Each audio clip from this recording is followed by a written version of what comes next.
Amén. Bueno, el título del mensaje del día de hoy es Muerte al fiel. Y quiero comenzar contando una historia. Hace un par de años, hace ya casi 3, o hace 2 años y medio, casi 3 años, hice un curso. El curso iba de negocios, de negocios, de marketing, de cómo llevar una empresa, sí, estrategias de marketing y esas cosas, ¿no? Entonces, en ese curso, una de las personas que estaba impartiendo una de las asignaturas era una famosa periodista que incluso ha salido en programas de televisión y ha hecho, y tiene su propia empresa y tal. Y ella estaba haciendo una de las asignaturas, una de las clases, y dentro de su asignatura hizo una especie de juego, una especie de dinámica de grupo bastante interesante. Os explico brevemente en qué consistía. La dinámica consistía en que cada uno de los participantes, que eran todos los que estábamos haciendo el curso, se les asignaba al azar un rol o un personaje, ¿no? Pues estaba el carpintero, estaba el ingeniero, el médico, diferentes personajes con los que nosotros nos identificamos en nuestra vida diaria, ¿no? Y resulta que todos nosotros íbamos en una nave espacial para colonizar Marte, por ejemplo, ¿no? Un planeta, ¿no? Y necesitábamos instaurarnos allí y comenzar una nueva civilización. No teníamos posibilidad de regresar, pero había un problema. Había un problema con el oxígeno o con el juego, ¿no? O con el combustible y no íbamos a llegar, a menos que echáramos a una persona o 2 personas, dependiendo del tamaño del grupo, ¿no? Y claro, ¿en qué consistía la dinámica? Consistía en que cada uno tenía que defender por qué era importante su personaje o su rol en el nuevo mundo, en la nueva vida, allí en el nuevo planeta donde íbamos a estar. Y cada quien, pues, con base al personaje que le había tocado, pues, compartía y decía, pues yo voy a ser importante en el nuevo mundo porque yo tengo esto para aportar y tengo aquello. Bueno, pues la verdad es que el juego era bastante divertido, ¿no? Y aprendías tú, ¿no? En realidad lo que tú tienes que hacer es venderte, ¿no? Eran estrategias de persuasión, de venta, ¿no? Era un poquito de lo que iba el juego, ¿no? Pero resulta, ella se va a reír porque la tengo aquí al lado, pero resulta que Sandra también hizo el mismo curso y también hizo la misma materia, la dio la misma profesora e hizo el mismo curso. Ella está aquí y se estará riendo porque ella no sabe que voy a decir esto. Pero cuando ella hizo ese curso, por estas cosas de la vida, al azar, su personaje era una monja, era la religiosa, ¿no? Entonces, yo no me acuerdo qué me tocó a mí la vez que lo hice. Lo cierto es que yo, pues, vendí mi personaje y no tuve ningún problema y no me tiraron de la nave, ¿no?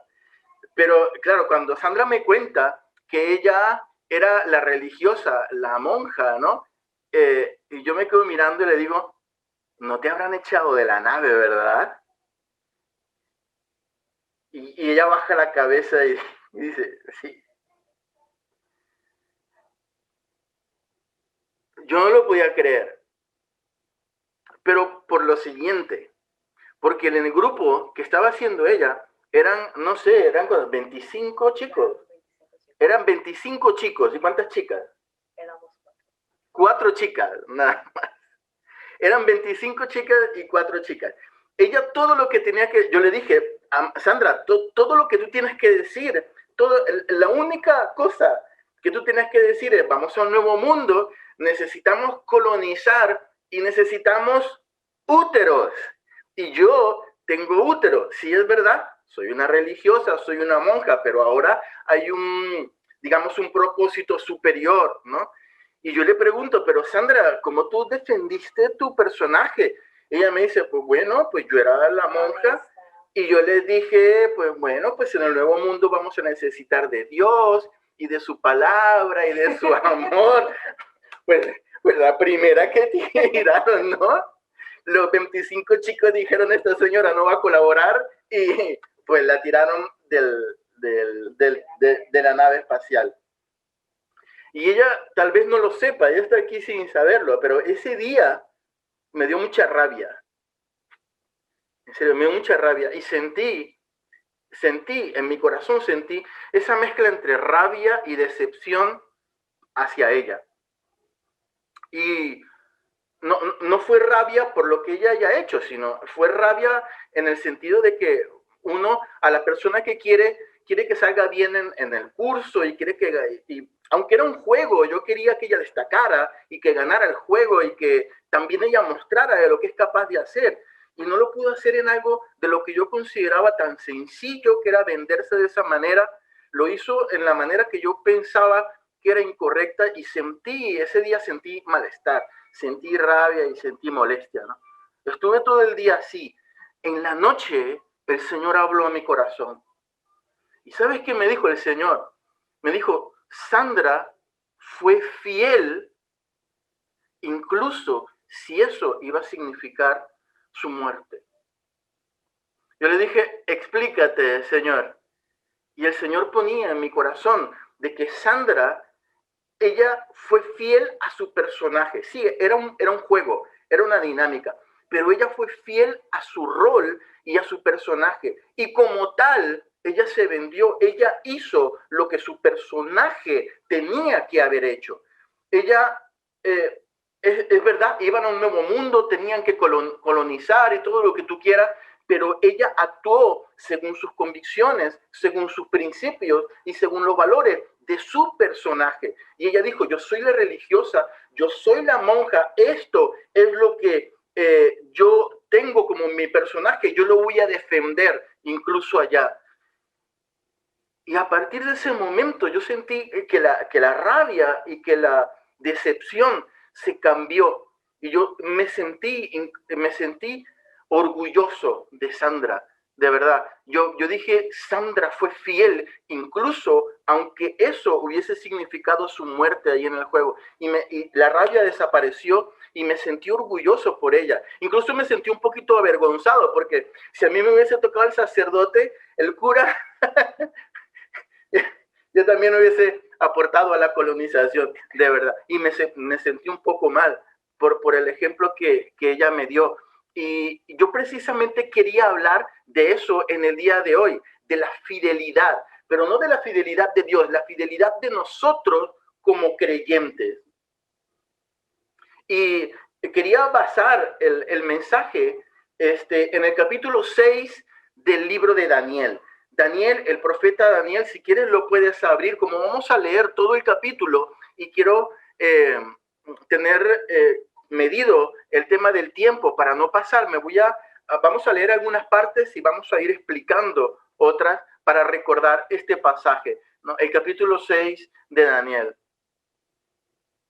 Recordemos que Daniel era un joven hebreo de Israel que había sido llevado cautivo a una nación extranjera, a Babilonia, por el rey Nabucodonosor, junto con otros jóvenes, y habían sido, como tenían unas características especiales, habían sido pues formados, y ahora pues formaban parte un poco de la élite de lo que era pues la Babilonia en ese momento. Ahora ya Nabucodonosor había pasado otro rey, y ahora comenzó a reinar un rey llamado Darío, ¿no? Y dice la palabra en Daniel capítulo 6 que el rey Darío decidió dividir la región sobre la cual él reinaba en 120 provincias.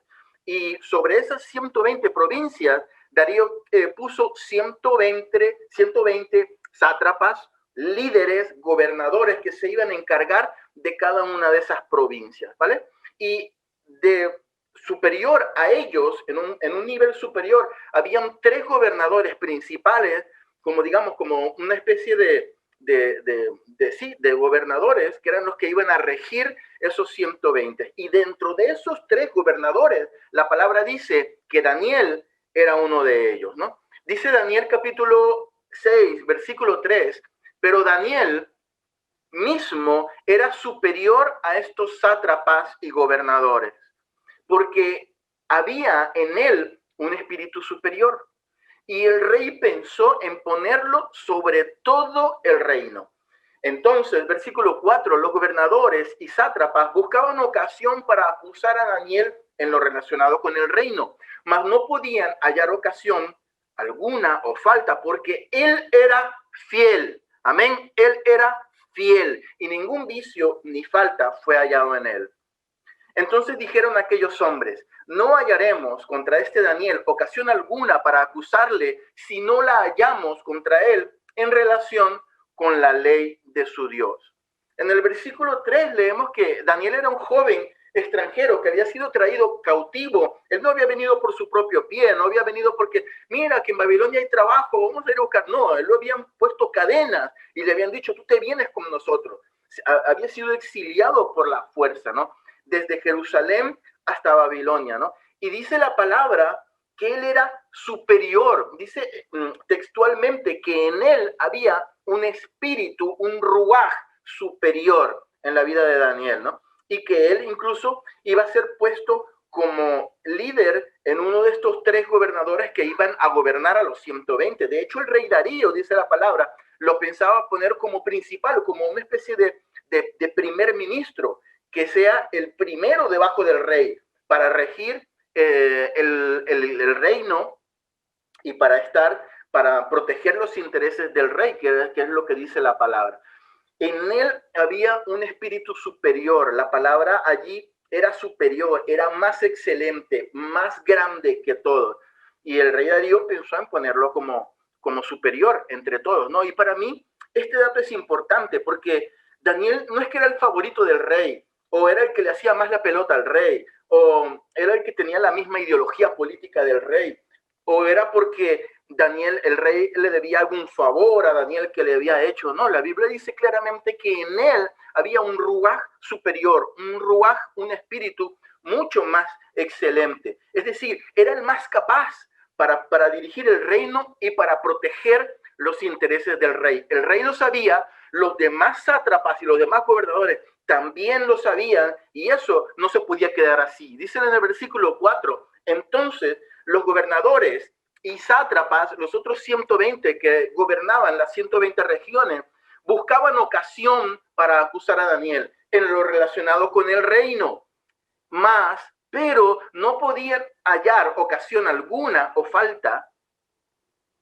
porque él era fiel, porque Daniel era fiel y ningún vicio ni falta fue hallado en él. Lo primero que el Señor habló a mi corazón en este pasaje y el primer punto acerca de la fidelidad que yo quiero compartir en esta mañana es que la fidelidad debe ser integral, la fidelidad debe ser completa. Uno, la fidelidad debe ser integral. Yo por lo que he podido vivir y experimentar como creyentes en todos estos años que he caminado con el Señor, yo sé que nosotros como cristianos sabemos que ser fiel es positivo y es algo que agrada a Dios y es algo que tenemos que hacer, ¿no? Pero yo creo que muchos de nosotros, ya es cuestión de que nos analicemos, hemos llegado a un punto en donde pensamos que hay áreas en nuestra vida donde la fidelidad es más importante que en otras, o en donde tal vez áreas en nuestra vida donde Dios dice, bueno, a Dios no le importa tanto que yo sea fiel en esto, mientras yo sea fiel yendo a la iglesia todos los domingos o todas las reuniones. A Dios no le importa tanto que yo sea fiel en esto, mientras yo sea fiel en mi casa con mi familia, por ejemplo, o mientras yo sea fiel diezmando y ofrendando. Y lo que la Biblia me enseña a mí a través del pasaje de Daniel es que Daniel tenía una fidelidad que era integral, que era completa. Dice que la palabra dice que Daniel se le quiso ver algo, se le quiso buscar algo, algún detallito, pero la palabra del Señor dice que él era fiel y que ningún vicio ni falta fue hallado en él. Yo me imagino a estas personas mirando todo el día a Daniel, cómo caminaba, cómo comía, cómo hablaba, cómo pensaba, qué se ponía de ropa, buscando ocasión de caerle y buscando ocasión de acusarle y de decirle a Daniel, mira, Daniel está haciendo esto, mira.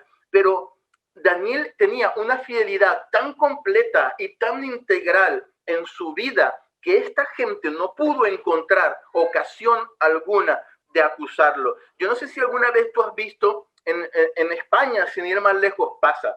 No sé si has visto por televisión, si no lo has visto lo puedes ver en televisión porque hay un canal del Congreso o lo puedes ver en cualquier vídeo de YouTube.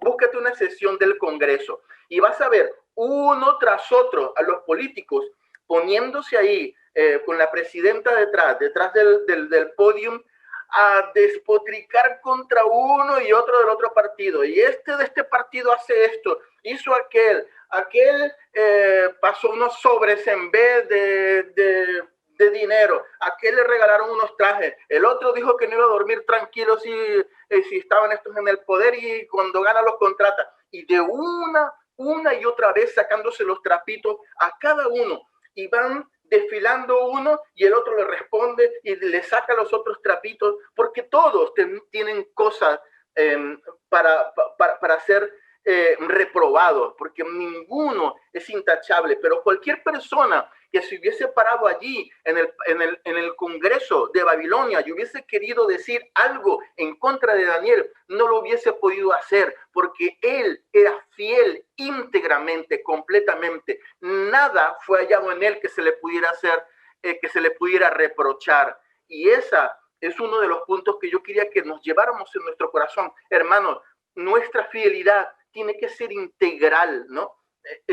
Hay personas que piensan que ser fiel si se está asistiendo a la iglesia todo el tiempo, pero descuidan ser fiel en su familia, con sus hijos, con su esposa. Hay personas que tal vez crean que es soltero y se tiene que ser fiel no saliendo con otras mujeres o con otros hombres y esperando la voluntad del Señor para su vida, pero tal vez no es sano en su sexualidad, en su mente o con lo que hace con su cuerpo, o tal vez hay algunas personas que están casadas y son fieles a sus maridos, a sus esposas, pero en su mente su sexualidad no es sana y no son fieles integralmente. Tal vez hay personas que descuidan a su familia, que le da importancia tal vez a las actividades de la iglesia, pero que no es fiel en su trabajo y en su trabajo no hace las cosas como tal vez se le demanda. En la iglesia sí, pero en su trabajo no. Y el Señor quiere que seamos fieles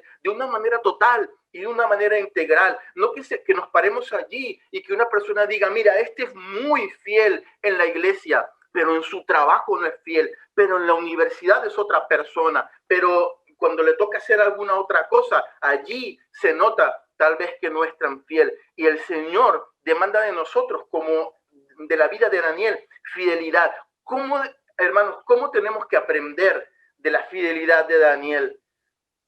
Y el problema es que la fidelidad, estimado hermano, es como un superpoder, como si fuésemos superhéroes y tenemos que echar mano de la fidelidad como un superpoder. ¿Sabe qué dice las películas del Hombre Araña y de Spider-Man y todo eso acerca del superpoder? No sé si lo habéis visto alguna vez. Dice, un gran poder conlleva una gran responsabilidad. Y es así. Ser fiel es como un superpoder que conlleva una gran responsabilidad. Yo me imagino a estas personas, estos sátrapas, viendo, como decía antes, cómo caminaba Daniel, cómo comía Daniel, qué hacía Daniel, poniéndole trampas incluso, ¿no? Todo el tiempo pendiente de la vida de Daniel. Pero el que es fiel, estimado hermano, destaca. Y destaca por su fidelidad. El que no es fiel y es del montón y hace todo lo que todo el mundo hace, la gente no lo mira. Pero el que es fiel y la gente tiene su mirada puesto en él. Hace unos días, hermanos, cuento esta historia súper rápido, pero porque es curiosa. Estaba en mi trabajo y estábamos en una reunión y teníamos una discusión y yo me estaba poniendo calentito porque estaban cuestionando parte de mi trabajo, de lo que yo hacía. No exactamente cuestionándolo, pero sí que había habido un problema y yo había dado una solución. Pero una de las gerentes, como es una señora que tiene cierta edad, pues le gusta hacer las cosas a la antigua y yo no estaba muy de acuerdo en eso porque iba a significar un desembolso de dinero para la compañía que no hacía falta, ¿no? Y yo me estaba poniendo ya calentito, ¿no? y dentro de la conversación yo dije una palabra que normalmente yo no suelo decir allí, ¿no? Tampoco era una palabra muy malsonante, era pelotas, ¿no? Como el juego de pelotas, eran pelotas, pero dije la palabra pelotas, ¿no? Y mi jefe se quedó mirando así. Mi jefe se quedó mirando así con los ojos abiertos y el de contabilidad que estaba a mi lado también se me quedó mirando y yo me di cuenta de lo que pasó, ¿no? Que yo soy una persona que intento cuidar lo que yo digo y cuando algunas veces se me sale alguna palabra malsonante, la gente se da cuenta porque la fidelidad, como es constante, la gente lo está mirando y lo está viendo. No hay nada más que le dé más morbo a la gente que un sacerdote o que un líder religioso que meta la pata en lo que él tanto predica, que si predica acerca de la fidelidad, salga con una prostituta. ¿Cuántos ejemplos no tenemos en la historia de eso? Y cómo si cualquier político sale con una prostituta, no pasa absolutamente nada, no pasa nada. Pero si un religioso que está todo el día predicando y que se supone que su bandera es la fidelidad, mete la pata, allí todos los medios y todas las cosas le caen, porque la fidelidad es como un superpoder, hermano, y nosotros tenemos que llevar esa fidelidad. Y era lo que le pasaba a Daniel. Daniel seguramente estaba en el ojo de esta gente, ¿no? Era lo que los sátrapas enemigos de Daniel estaban buscando. Pero como la fidelidad de Daniel era integral, era completa y era irreprochable, no había nada que reprocharle. Pero entonces los enemigos de Daniel echaron mano del plan B. ¿Cuál es el plan B? Pues el plan B lo vemos en el versículo 5. Entonces dijeron aquellos hombres, no hallaremos contra este Daniel ocasión alguna para acusarle si es que no la hallamos contra él en relación con la ley de Dios, con la ley de su Dios. Un cristiano hoy en día, hermanos, se está moviendo siempre dentro del plan B del sistema mundial, del sistema de valores mundial. Si alguno cree, hermano querido, presta atención, si alguno cree que por ser cristianos nosotros le vamos a caer bien a todo el mundo, está muy equivocado. Muy equivocado. A mí, yo soy el primero, hermano, que a mí me gustaría ser el que le cayera bien a todo el mundo por ser cristiano, el ser conciliador, que todo el mundo vea, mira qué roco, qué bueno que es cristiano, yo quiero ser así tan bueno como él, pero no funciona así, hermano, y esto no lo digo yo, dice Juan capítulo 15, voy a leer la nueva traducción viviente, dice, este es Jesús hablando, Jesús dice, si el mundo los odia, le estaba hablando a sus discípulos, recuerden que a mí me odió primero. Versículo 19, si pertenecieran a este mundo, el mundo los amaría como a uno de los suyos. Pero ustedes, ojo, tú y yo, querido hermano, ya no forman parte del mundo. Yo los elegí para que salieran del mundo, para que salieran del sistema de valores del mundo. ¿Para qué? Por eso, dice Jesús, el mundo los odia. Este es duro de leer, hermano, pero esto no está en la nueva traducción viviente, edición especial para Rocco Cicchetti, ¿no? Esto no está tampoco en mi Biblia y para los demás, ¿no? Esto es algo que dice la palabra del Señor y que tenemos como creyentes que asumir. La primera idea, hermano, que quiero dejar es que la fidelidad debe ser integral. Y la segunda idea que me gustaría dejarlo es que la fidelidad está permanentemente sometida a prueba. Fidelidad permanentemente sometida a prueba. Yo quería titular este punto, la fidelidad tarde o temprano será probada. Me sonaba súper bonito. El punto 2, la fidelidad tarde o temprano será aprobada, pero la he cambiado a la fidelidad está permanentemente sometida a prueba, porque este sistema mundial moldeado por el pecado está diseñado para constantemente probar la fidelidad de los hijos de Dios. Hermanos, hoy en día existen gobiernos totalitarios, como por ejemplo, por poner un ejemplo y por ponerle nombres y apellidos, el gobierno de Corea del Norte. es uno de los que nosotros oramos en las puertas abiertas, ¿no? Porque hay cristianos que están siendo perseguidos en Corea del Norte. Y la pregunta es, ¿crees tú, querido hermano, que el gobierno persigue la fe para proteger a su gente de la lacra que es el evangelio? Porque el gobierno es muy bueno y porque el gobierno quiere lo mejor para su gente. No, el gobierno persigue la fe porque sabe que es una amenaza para sus intereses totalitarios. Es así. Hoy en día, hermanos, en Europa tenemos leyes, en España tenemos leyes que van en contra de la palabra del Señor. Es así. ¿Y tú crees que los políticos o los legisladores o los que hacen las leyes han hecho esas leyes porque aman al pueblo español, porque aman al pueblo europeo? Seguramente habrán personas que trabajen y que amen su trabajo, sí, señor, pero el sistema mundial está diseñado para que todas y cada una de esas cosas que hoy en día se desarrollan y se ponen leyes están diseñadas para probar la fidelidad del creyente, hermano. ¿Tú crees que las ideas y las leyes pro aborto, por ejemplo, las fomenta y las alienta el gobierno? Porque el gobierno tiene se preocupa mucho por las mujeres, ¿no?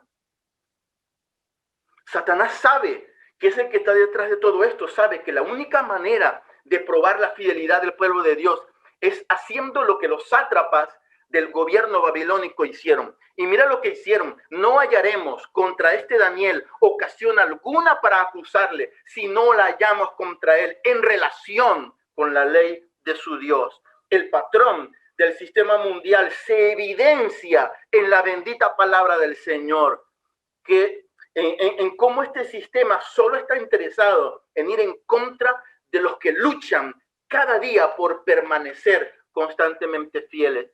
Dice el versículo 6, entonces estos gobernadores y sátrapas se juntaron delante del rey y dijeron así: Rey Darío, vive para siempre.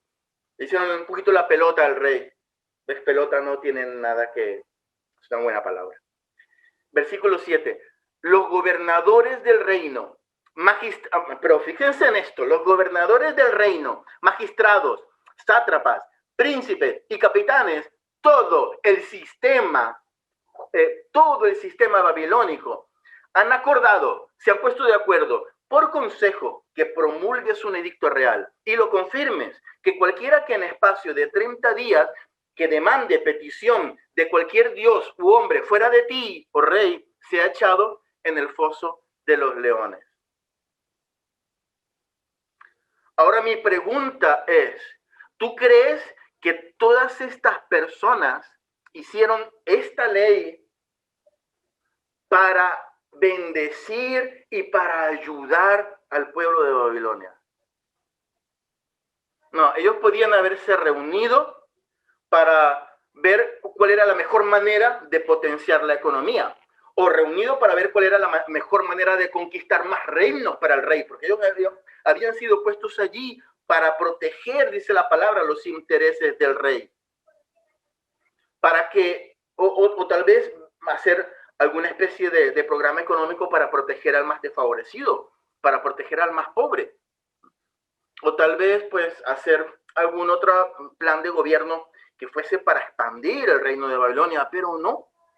Se reunieron para proclamar un edicto en que cualquiera, en 30 días, hermanos. ¿A ti te parece que eso es una ley que se pone perennemente para ayudar al pueblo? No, era una ley que había sido puesta a posta por un periodo corto. Simplemente me interesa,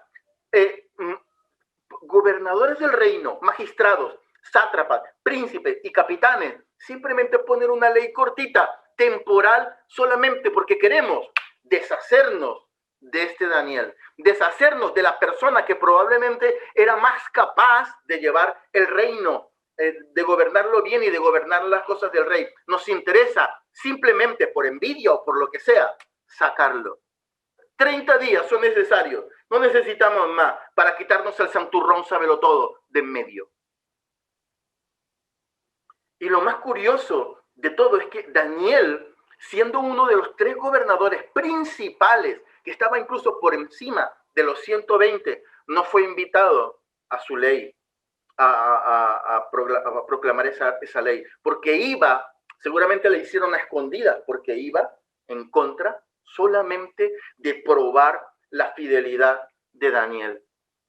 Hermano, si tú quieres vivir como un creyente íntegramente fiel, completamente fiel, la fidelidad va a ser probada, va a ser constantemente probada, porque la fidelidad está constantemente sometida a prueba. Y la tercera cosa, hermanos, que me enseña a mí este pasaje, es que la fidelidad verdadera, la fidelidad permanente, se mantiene firme a pesar de la presión a la que es sometida. La fidelidad tiene sus bases, hermanos, en algo que debería tener sus bases en algo firme, ¿no?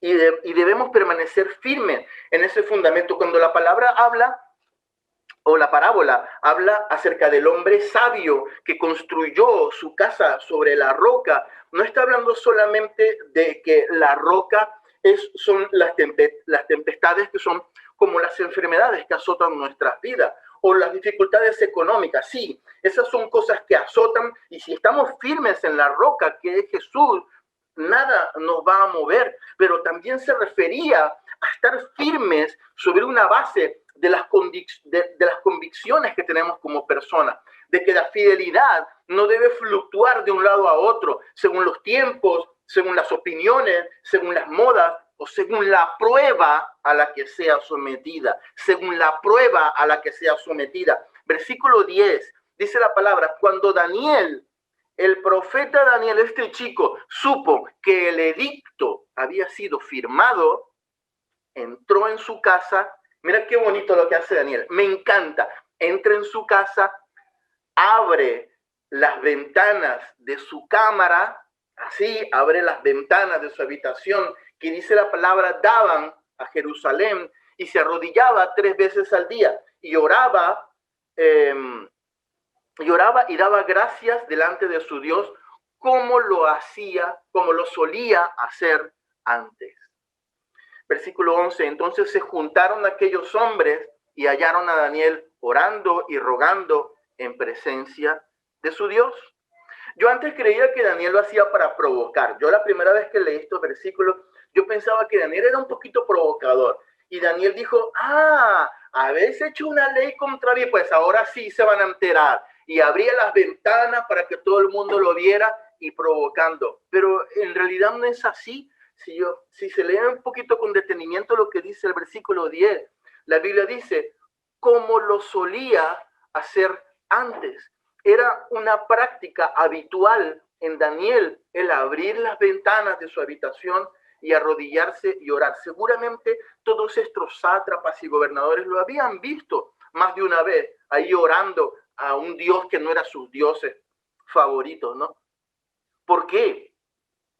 Punto 3, porque la fidelidad se mantiene firme a pesar de la presión a la que es sometida. Daniel vio que había algo que estaba haciendo presión en su fidelidad y dijo, no, yo no me dejo amedrentar por eso. A mí me da exactamente igual. Yo voy a seguir siendo fiel y firme a Dios.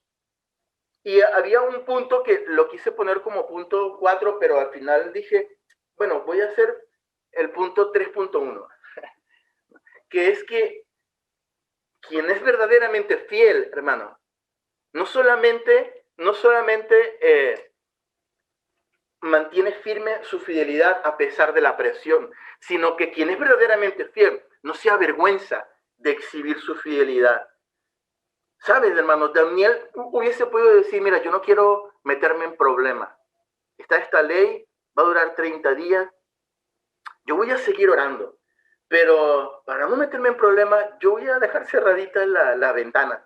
Si yo dejo cerradas las ventanas, voy a seguir orando a Dios, voy a seguir siendo fiel y nadie me va a poder decir nada y me va a meter en un problema.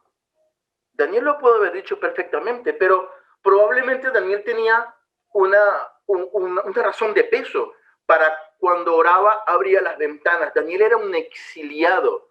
Daniel estaba fuera de su casa. Recuerden que en el Antiguo Testamento la presencia del Señor estaba en el templo, en el lugar santísimo, y el templo estaba en Jerusalén. Probablemente la única manera que sentía Daniel, esto lo especulo yo, pero supongo que será así, la única manera que sentía Daniel de sentirse cerca de su casa era abrir las ventanas que se dirigían hasta Jerusalén y orar, teniendo en su corazón y en su mente que allí estaba lejos, a miles de kilómetros, estaba allí el templo del Señor, probablemente medio destruido por todos los sitios y las batallas y las peleas, pero que allí estaba. Y era lo que solía hacer Daniel hasta ese momento. Obviamente los sátrapas lo sabían, porque seguramente lo habían visto, porque Daniel lo solía hacer. Entonces le fueron con la acusación al rey. Fueron de chivatos como no podía ser de otra manera. Dice el versículo 13. Entonces respondieron y dijeron delante del rey: Daniel, que es hijo de los cautivos de Judá, que es uno de los que trajeron allí de la tierra hebrea, ¿no? El Daniel pertenecía a la tribu de Judá.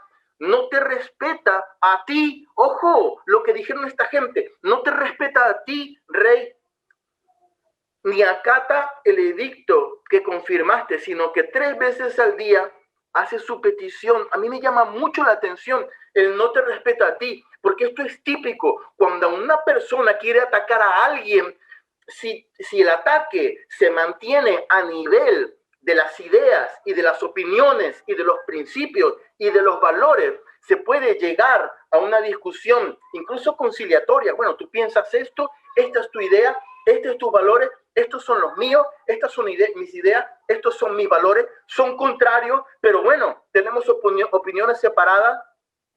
Así es la vida. Pero ¿qué hicieron estas personas? Esto lo bajaron al plano personal. Este señor no te respeta a ti, rey. Que es como suele también pasar con los cristianos. Mira estos cristianos. Mira estos cristianos. No solamente no van con el sistema mundial, sino que son, ponle los adjetivos, no respetan a este grupo, ni respetan a esto, ni respetan la decisión de los otros, lo bajan al plano, y eso fue lo que hicieron los sátrapas. Le dijeron al rey: este Daniel no te respeta a ti, cuando la palabra claramente nos muestra que Daniel respetaba a su rey. El rey no quería castigar. Está Valeria cantando. El rey no quería castigar a Daniel, pero los sátrapas le presionaban y tuvo que aplicarle el castigo de ser echado en el foso de los leones. Quisiera terminar esta historia resumiendo, hermanos. Dice el versículo 21, entonces Daniel fue echado al pozo de los leones, y dice la palabra que pusieron cada uno de los gobernadores el anillo allí encima de la piedra del foso donde estaban los leones, y fue tirado a Daniel como una manera de sellar que la ley había sido cumplida, ¿no? Y el rey, dice la palabra, que se fue muy triste porque quería mucho a Daniel, ¿no? Y ese día no sonó la música y no pudo dormir. Y muy por la mañana, dice la palabra, se levantó el rey y fue allí al foso de los leones y gritó: oh Daniel, el Dios al que tú constantemente sirves ha podido librarte de los leones. Y Daniel respondió, dice el versículo 21, oh rey, vive para siempre. Aquí vemos a Daniel respetando la autoridad del rey, saludándolo como era el saludo del rey hacia el rey. Versículo 22, mi Dios envió su ángel, el cual cerró la boca de los leones para que no me hiciesen daño, porque ante él fui hallado inocente, y aún delante de ti, oh rey, yo no he hecho nada malo. Tengo todos los pelitos parados porque me encanta esta parte. El último punto de la fidelidad es que aún en medio de la prueba, porque la fidelidad, como decía Alba al principio cuando estaba comentando, la fidelidad tampoco te va a garantizar que tú no vas a entrar al foso de los leones, a las pruebas, a las dificultades, porque el mundo está hecho de eso, hermano. Pero en esta frase podemos ver que la fidelidad, aún en medio de la prueba, hace que se manifieste el poder de Dios. La fidelidad hace que se manifieste el poder de Dios. Hermanos, el versículo 23 tiene un contenido altamente mesiánico. Si lo lees con un corazón pensando en el Mesías, cada vez que la palabra del Señor nombra al ángel de Jehová, casi siempre los teólogos están de acuerdo en que está hablando de Jesucristo en el Antiguo Testamento. Y mira lo que está diciendo: mi Dios envió a su ángel, mi Dios envió a su Hijo, el cual cerró la boca de los leones, no los mató, los leones ahí se quedaron. Daniel pasó toda la noche escuchando a los leones ronroneando y moviéndose a su lado y pasando por aquí, ¿no? Con toda su melena y su cosa, lo sentía, pero el ángel del Señor cerró la boca de los leones para que no me hiciesen daño, porque ante él, porque ante Dios fui hallado inocente. Amén. Esto para mí tiene mucho contenido mesiánico. Dios enviando a su ángel, cerrando la boca de los leones, porque gracias a lo que está haciendo Jesús, él es hallado inocente. Y aún delante de ti, oh Rey, yo no he hecho nada malo. En la fidelidad, aún en medio de la prueba, es el último punto que quería hablar, aún en medio de la prueba, hace que se manifieste el poder de Dios. Aún en medio de la prueba. Esto va también para ti, María. Aún en medio de la prueba, aún en medio de la dificultad, tú vas a ver la mano del poder de Dios. Amén. Señor, yo te quiero dar gracias por tu palabra.